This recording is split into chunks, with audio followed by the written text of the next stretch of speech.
Welcome, and thank you for joining us today for this SPE Tech Talk with TETRA. I'm your host for this broadcast, Zachary Evans, coming to you live from West Virginia here in the US. Until recently, cesium formates were the only viable option for operators to use to complete their wells safely. However, technological advances in completion fluids have produced another option that meets all the environmental requirements for the Gulf of Mexico, the North Sea, and other sensitive environments. We're joined today by TETRA to explore TETRA CS Neptune fluids as monovalent and divalent brines, as well as to discuss a proven field application in the North Sea. We'll also take a deep dive into other formulations of this family of fluids that includes reservoir drill-in fluids. One great way to interact with today's broadcast is to let us know where you are and to share that along with your opinions on today's topics in the chat. If you have a question for today's experts, type it in the comments section for a chance our guests will answer it during our Q&A segment at the end. Before we get started, let's take a look at today's poll question. Where could TETRA CS Neptune fluid technology create value in your assets? A, as a low solids reservoir drilling fluid. B, as a cost-effective alternative to cesium formate. C, as an environmental compliant solution to replace zinc-based fluids. D, to reduce solid loading in non-aqueous drilling fluids to improve ROP, reduce sag potential, and reduce formation damage. Or E, none of the above. Let us know your choices, and there may be more than one, in the comments section, and we'll take a look at the results later in the show. Let's get started and introduce our guest. Joining us today from Scotland is Robert Baffoe, UK Operations Engineer with TETRA. Robert has previously served in various roles for TETRA's operations across East and West Africa. He currently supports the company's completion fluids, wellbore cleanup chemicals, and oily water filtration services. Robert holds a degree in chemical engineering. Hello, Robert, and welcome to SPE Tech Talk. Yeah, thank you, Zach, for having me. Thanks, everyone, for the time. I'll first start off with a safety moment, and it's just to remind ourselves about the importance of health and safety. So this is to help us recognize and control hazards, and increase awareness and contribute to the culture of safety. So today's safety moment as a TETRA culture is about course assessment, which concentrates on the hazards and risks from substances in your workplace, right? So you need to remember that hazards and risk are not limited to your substances labeled as hazardous. So what do you do in this scenario? Well, you need to walk around your workplace where there is potential exposure to that substance that might be hazardous to health. Examples may include, stuff that might emit dust, fume, mist, or gas. And also in what way are these substances hazardous to your health? You can look at your safety data sheet, what we call SDSs, and some substances arise from processes and have no data sheet. But examples may include fumes from welding and soldering, mist from metalwork, and dust from quarrying or gases from silage. But you need to make sure that you are fully aware and have the proper PPE in place. And what jobs you may ask can lead to these exposures. You need to note them down and then discuss with your HSE rep. So yeah, that's a safety moment for today. Well, thank you, Robert. Safety is always important. We appreciate that reminder. Robert, let's begin our technical talk this morning with an introduction to our audience to the development of these completion fluids. Yeah. So for starters, completing wells, using OBM, SBM, or water-based mud, we know can impair, downhole tools and then actually damage the functioning of these downhole tools. So therefore, completing wells with clear brine fluids, or what we call brines, is the preferred alternative. Completion brines are typically halide or formate, salt solutions in water, but they too have their own shortcomings. At lower temperatures or increased pressures, these salts in these fluids can crystallize, and cause potential well control concerns or costly operational disruptions. Completion of high pressure wells, which termed as HPHT wells, with densities above 14.3 ppg or pound per gallon for fluids such as calcium bromide or potassium formate, has historically required the use of fluids containing zinc or formate, which minimize formation damage. However, the thing to note is zinc-based fluids are marine pollutants, which are classed as priority pollutants due to the harmful effect it has on the environment. This is coupled with its low pH of zinc-based halides, which increases the potential for corrosion and metal components and the risks to personal safety. However, with the other option, which is the cesium formate fluid, its limited production and inventory, also may restrict supply and lead to higher costs, to higher volume, applications when you're in deep water environment.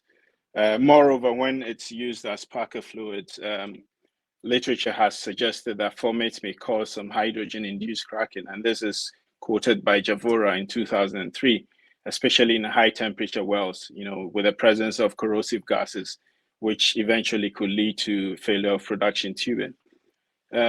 So TETRA sat down and then looked at what are the options, what's the motivation here? Other operators around the world or in other areas have technical restrictions, environmental restrictions. And also we need to create an alternative that can achieve these other functions. Also, the lack of availability of formate due to limited supply or inventory. For example, we came to a point on a project in the Gulf of Mexico where the requirement for formate far outweighed what was available worldwide, globally at the time. So these are some of the challenges that you're dealing with. On the graphic that is displayed, as you can see, the crystallization temperature of oil-filled brines is a function of dissolved salt concentration. Though the relationship is not linear, these plots of crystallization temperature versus brine density, typically follows for a calcium chloride, calcium bromide brine system, which we class as divalent fluid, what to notice that each brine system has its own phase diagram, and the objective is to shift to the right? So now if we take a typical calcium bromide, for example, which is in the green, indicated by the green plot, the inflection point, or the eutectic point, which is about -50, right? The temperature is achieved as long as the brine density is less than the density of the eutectic point, right? Increase in that brine density would keep lowering the crystallization temperature. However, as you reach that eutectic point, any increase in density will start to increase the TCT, or the true crystallization temperature. The objective is to make sure that we're able to increase the density of these brines without, reaching this crystallization temperature. However, at 14.8 on this chart, pound per gallon, the crystallization temperature of calcium bromide brine rises to 43, and the fluid is no longer considered viable for many well applications, especially in deep water environment, which we'll shortly talk about. Also, on the next chart, which is below on table 1, exposure of these brines to high pressure, hydrostatic pressure plus any applied pressure in deep water risers and during BOP test, can cause fluids on the right, of the eutectic point to exhibit even higher crystallization temperature due to the compressibility of the water within the brine. So effect of pressure on brine at certain, temperature and pressure could actually increase its TCT. However, these hydrostatic pressures makes all depths below the PCT value, or which translates essentially having two PCT values to consider. You have the static wellhead pressure and then the BOP test pressure, which in deep water environment is also a key. So considering all these factors, TETRA CS Neptune has been developed, as a system which represents a robust breakthrough, in high density solids free completion fluids technology. And the sole function of these CS Neptune family of high density fluids is to create an innovative clear brine fluids that are able to cover the density range, with the required operational TCTs. And the brines that do not contain zinc or other priority pollutants, or relying on formates for that matter. So we are not restricted. This is a new technology, and as we go down through this talk, you will understand that this is not an off-the-shelf product. This is a customized product that we sit with the client to go through and design based on the constraints we are faced with and based on what the reservoir is requiring, right? So on the next slide, which will be coming up shortly, this slide basically is a graphical representation of the current offerings we have in terms of brines. If you look at on the monovalent, the sodium chloride, your sodium bromide and sodium chloride blends, you've got your sodium bromides again, and then you've got your KCLs. So TETRA has basically taken it a step further. We've basically said, okay, these are the limitations, for example, for sodium bromide-based fluid. And then we have gone with the HDM and then XHDM, which are basically the acronym for high density monovalent completion brines, right? So these density ranges for the HDM, for example, ranges from 13.1 ppg to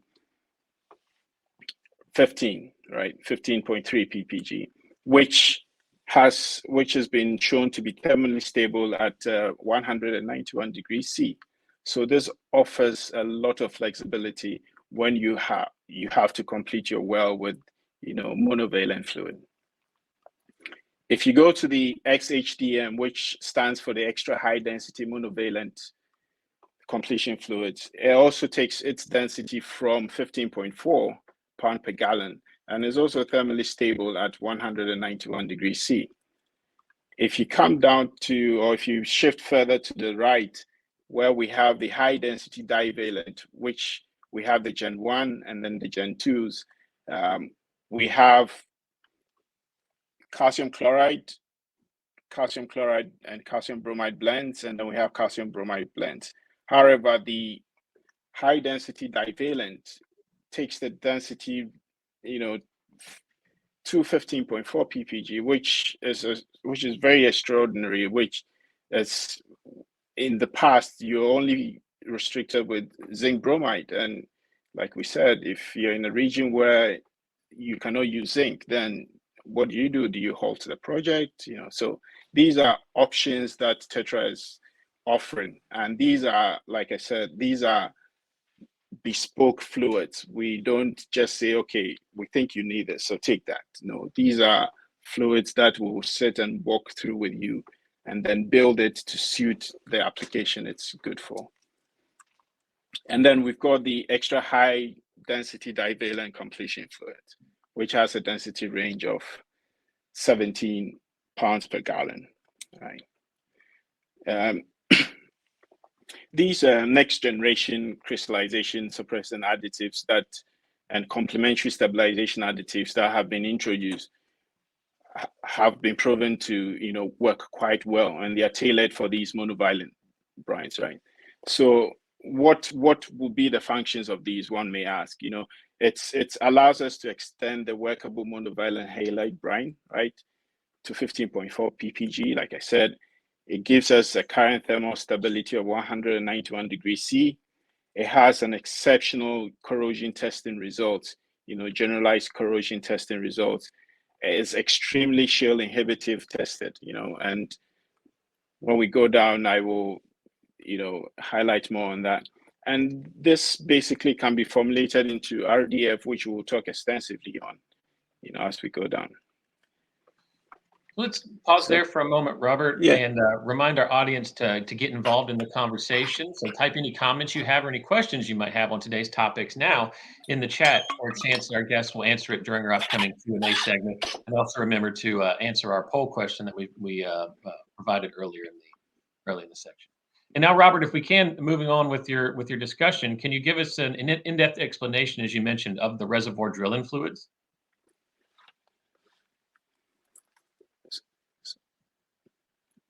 Sorry, Zach, could you repeat that? I lost you for a moment there. Yeah, no worries. I just thought now would be a good time to give an in-depth explanation of the reservoir drilling fluids that you mentioned.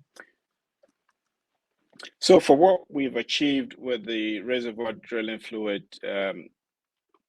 so these high density monovalent fluids, as we said, can be utilized for both drilling and drilling fluids.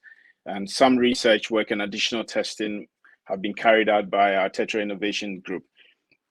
So for example, if you have a fluid with a rheology of 15.1 ppg, at 120 degree Fahrenheit, we've been able to test and show that there's absolutely no problems yielding in xanthan based, fluids, in these new HDM fluids, even at high salinity, that's high density at 15.1 ppg. We've also found that starch is also proved compatible with the system in terms of providing low-end rheology, and after 72 hours static aging at 250 degree F or 120 degree C, this did not degrade, or the rheological properties, did not significantly reduce. The extra high density monovalent system was used as base brine, and these had in the region of 35% salt Y and 25%, CSA, which are the suppressant additives. We had some calcium carbonate used as weighting agent or bridging agent, and then we reached a final density of 15.1 ppg, and xanthan and cornstarch for rheological properties, with magnesium oxide for pH control, and fluid loss at that temperature, 121 degrees, with a stable pH, and after 72 hours, staging, which, however, this is not conclusive, it's not the end of, we are also exploring. So ongoing work, to extend the temperature range of this drilling fluid system past 149 degrees C or 300 degree F is being carried out by our tech center. So whenever you're presented with the opportunities to, consider other drilling fluid systems, our doors are always open. You can come in, and then we will, give you an offering which is very competitive to what you have, in the market currently. So that's about it for our reservoir drilling fluid. Yeah. Okay. And then finally, we mentioned an application you had in the North Sea. Could you share with us the results of that case study? Sorry, I keep losing you at some point. Sorry. Could you? No worries. I'll repeat the question again. You mentioned before the case study that you had in the North Sea. Could you share with us the results of that application? Yeah, I will. Yeah. So this is the first time we've actually used CS Neptune in the North Sea directly by us.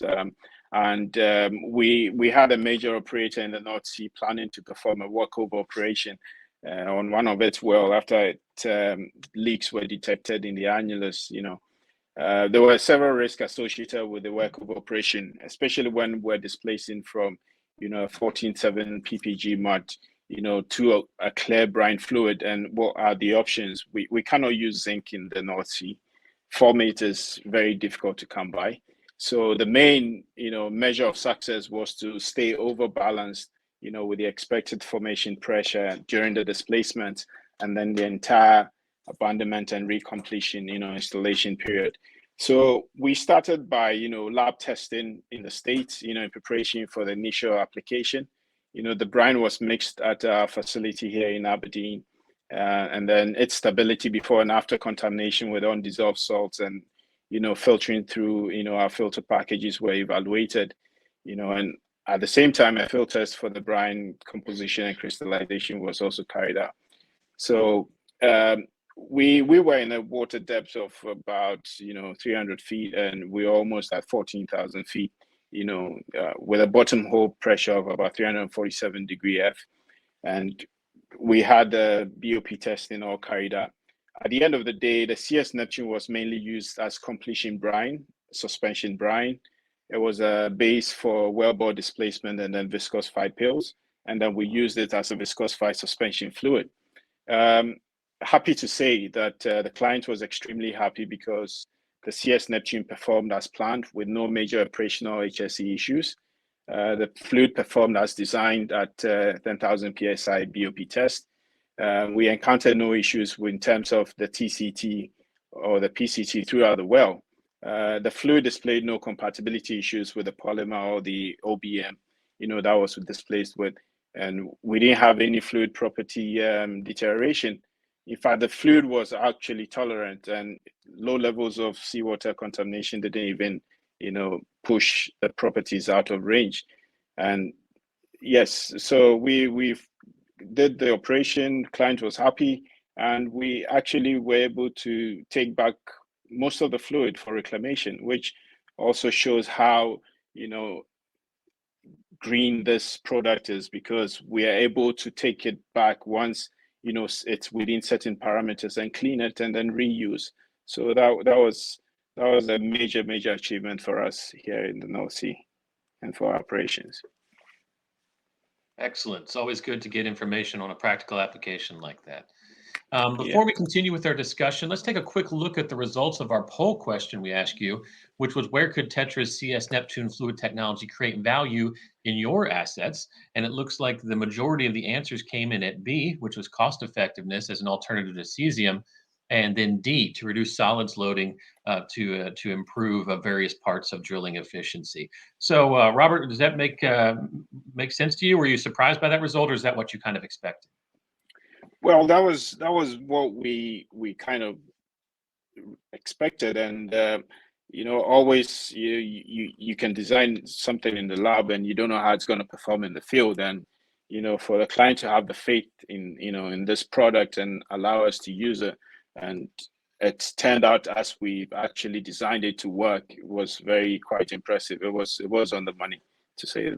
So Anything that improves performance and reduces cost is always great for oil field applications. And so with that, now it's time to turn over. Sorry, I was just saying it's always good to save money and to improve performance. So we appreciate those results, and I'm sure you guys are proud of that. Yeah, sure. So now at this point, let's turn over and answer some questions from our audience. Just a reminder to those listening that you can type your questions in the chat for a chance for Robert to answer those. So just starting out with a question, how will restoration to initial properties happen if the TETRA Neptune fluid is heavily contaminated with an unknown contaminant which changes its properties radically?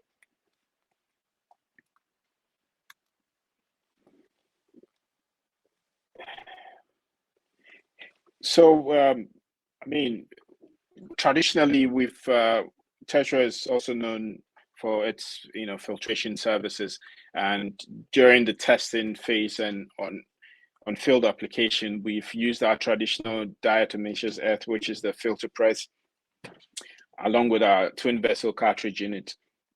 And we've realized that this does not strip any suppressants or additives, and also the filtration aids we used in filtering does not strip or reduce any additives on this CS Neptune. However, we have internal techniques that allow us for treatment to various levels of iron polymer contamination. So we have a proprietary internal processes that we use, because obviously our aim is to try and reclaim as much fluid as possible at the end of each operation, so that we can reduce cost and also impact on the environment. So we do have that. Another question we have, if the fluid starts to crystallize for unforeseen reasons outside of the design TCT window, what is the process for recovering the fluid, and how do we know that it will work afterward? Yeah, okay. So with this, the reformulation of density of suppressant or additives is very difficult to manage on the rig, especially with regards to the volume of pits that we have. And this is best managed, land, in a land blending facility. So normally, if we start to note that, I think we're yet to have that experience, but the plan is always to try and send a higher density fluid, which we'll call liquor fluid, to try and blend and reach the initial parameters or initial density and properties that we plan for the well. So there's always that contingency, sending bulk or liquor products onto the rig to try and balance it out. Yeah. Understood. Continuing on with that concept of crystallization, do the crystallization suppression additives lose their effectiveness over time, either burn off, degradation, getting absorbed by the formation, or evaporation? No. So that's the wonderful thing about CS Neptune as well. So we've tested and we've left CS Neptune in closed and sealed both rig tanks, and we noticed minimal to no density loss, less than 0.05 ppg over a 30-day period. We've had zero attrition or degradation of suppressants observed, even with exposure to bottom hole temperature or contact with coated or uncoated surfaces. And like I said, filtering it doesn't also strip it. So it's a very robust fluid, to say the least. Yeah. That's great to hear. And then I think we have time for one last question, which is, do crystallization suppression additives have any inhibitive qualities? Yes, they do. The monovalent systems have proven to be extremely inhibitive for shales, and baseline testing conducted in multiple shale types, like London clay and Heidelberg shale, has shown that yes, it exhibits those property. And there's also been some linear swelling test, which was done against the licensed shale samples, which the results were fantastic. And all these are in-house, and we're ready to share with anyone that is interested in taking this fluid for the next and upcoming project. And yeah, so it has those qualities as well. Yeah. Excellent. Well, Robert, we really appreciate you joining us for today's SPE Tech Talk on expanding the envelope for high-density zinc and formate-free completion fluids. A lot of great information, and we appreciate you taking the time to join us. How should people get in contact with you if they want to learn more? So, I mean, I'm always on LinkedIn, and I've got my LinkedIn profile in there, and you can always go to our website, tetratech.com, TETRATC.com, and there's loads of information, but we're always around, to reach out. And yeah, our website, LinkedIn profile, yeah, just give us a shout, and we'll be there to help. Yeah. Excellent. So we encourage all of our listeners to reach out to Robert and the TETRA Tech staff for more information on today's topic. Thanks again, Robert, and a special thanks to TETRA for providing today's talk and sponsorship. Watch a replay of this episode on the SPE Energy Stream, the industry's digital pulse. Visit streaming.spe.org to view. I'm your host again, Zachary Evans. Join us again next time right here on SPE Tech Talk. Thank you. The energy industry is evolving rapidly. To stay informed, you need relevant content available when and where it's convenient for you. Introducing the SPE Energy Stream, the energy sector's platform for quality content from around the world. Energy Stream gives you access to technical solutions, innovations, trending topics, thought leadership, market outlooks, and education. From original programs to exclusive SPE event presentations, this easy-to-navigate platform features insightful content delivered live and on demand. Explore insights from industry thought leaders, then save the videos that interest you so you can watch them at your convenience. Stay ahead of the curve. Start watching SPE Energy Stream today.